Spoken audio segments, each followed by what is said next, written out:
So, as you start to acquire research papers throughout your master's, if you're like most people, you might be interested in recording the article title, publication year, authors, journal, and main findings in a spreadsheet so that later you can go back and remember what you read about that article. So each row here would be an article about whatever topic you're interested in. You would start to fill this out, and it would just make it for easy referencing later on.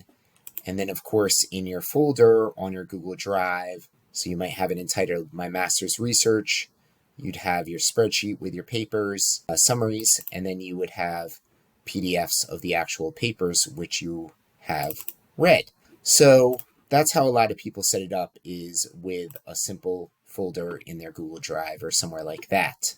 But there's also some free citation managers, for instance, Zotero. You can go here and create an account, and what it will do is you will load different papers in, and you'll have this accessible on your phone or computer, and you can, of course, have the full citation information. You can mark it up, etc. Another good one is Mendeley.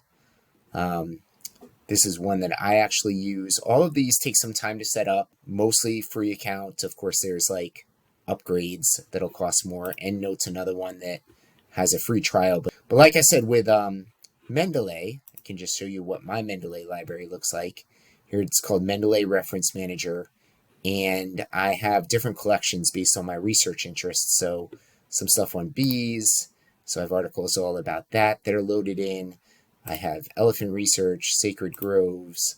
And if you click on any of these, you can see all the full citation information. And you can also, if it has this icon, it means you have the actual PDF in there loaded in. And you can highlight things that you read that you like. You can make sticky notes and add comments. And lots of options with a citation manager if that is your goal. Overall, though, keep in mind that you could spend all your time researching and reading articles, and a lot of what this program is about is engaging with communities. So definitely read and delve into the literature, but always remember to also have some actions and not to go down this rabbit hole to a level that it prevents you from connecting with people and actually making a difference.